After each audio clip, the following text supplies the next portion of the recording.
पुणे जिल्ह्यातील भोर तालुक्यात नसरापूर सारख्या शांत गावात 3.5 वर्षांच्या चिमुरडीसोबत जे घडतं ते फक्त एक गुन्हा नाही, तर संपूर्ण समाजाच्या चेहऱ्यावरचा काळा डाग आहे. एक निरागस जीव जो फक्त सुट्टीसाठी आजीकडे आला होता.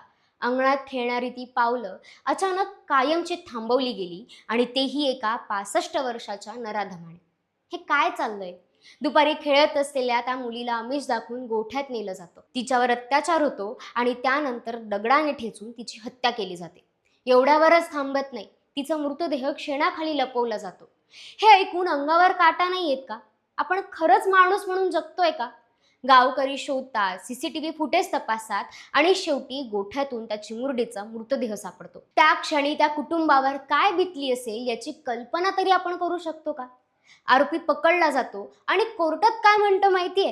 ही तर किरकोळ मारामारीची केस आहे. हे ऐकून राग नाही येत का? इतका निर्लज्जपणा येतो कुठून? कारण गुन्हेगारांना हे स्पष्टपणे माहिती आहे, काहीही होणार नाही, सिस्टम आपल्याला वाचवेलच. हा आरोपी आधीही गुन्ह्यात अडकला होता, 1998 आणि 2015. तरीही मोकाट फिरत होता. मग प्रश्न सरकारला आहे, अजून किती पुरावे हवेत तुम्हाला? अजून किती मुलींचे बळी जातील तेव्हा तुम्ही जागे होणार? प्रत्येक वेळी तीच स्टोरी, तीच घटना घडते. संताप व्यक्त होतो, कॅन्डल मार्च होतात, आणि काही दिवसांनी सगळं शांत. का? कारण गुन्हेगारांना कायद्याचा धाकच उरला नाही. लोक रस्त्यावर उतरतात, रस्ता लोको करतात, आणि उलट त्यांच्यावरच लाठीचार्ज होतो. म्हणजे न्याय मागणंही आता गुन्हा झालाय का?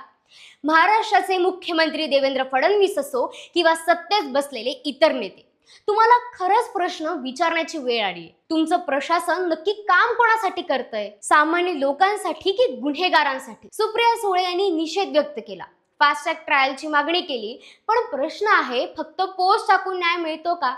अमित ठाकरे म्हणतात 24 तास पोलिसांना फ्री हँड द्या, पण हा फ्री हँड देण्याची हिंमत सरकार दाखवणार का? शक्ती कायदा कागदावर आहे की रस्त्यावर दिसतो का? आज परिस्थिती अशी आहे की माता भगिनी तर दूरच, लहान मुली सुद्धा सुरक्षित नाही. आणि सगळ्यात मोठा प्रश्न, आपण अजून किती दिवस हे फक्त बघत बसणार आहोत? नसरापूर, बदलापूर, ठाणे, पुणे, दरवेळी नवीन नाव पण तीच कहाणी. हे कधी थांबणार? आपल्या न्याय व्यवस्थेतनं एक गोष्ट आहे, आरोपी सुटला तरी चालेल, पण निर्दोषाला शिक्षा नको. ठीक आहे, पण आता परिस्थिती अशी झाली आहे की आरोपी सुटतायत आणि निर्दोष मरतायत. पण मग प्रश्न पडतो, ही न्याय व्यवस्था नेमकं कुणासाठी काम करते? आपली न्याय व्यवस्था जनतेला हेच नॉर्मल मानून जगायला लावणार का?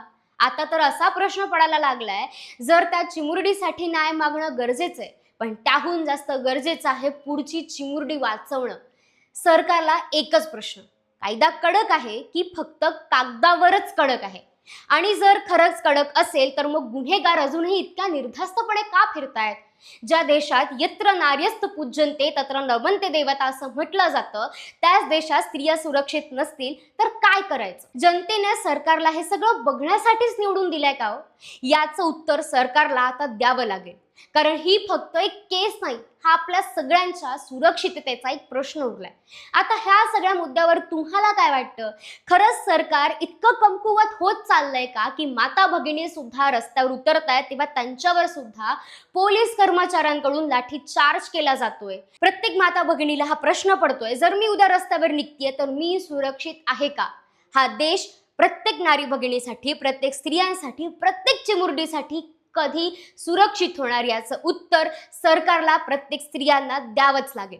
तुम्हाला काय वाटतं? कमेंटमध्ये नक्की सांगा, आणि अशाच हटकेच कहाण्यांसाठी जरा हटकेला आता सबस्क्राईब करा.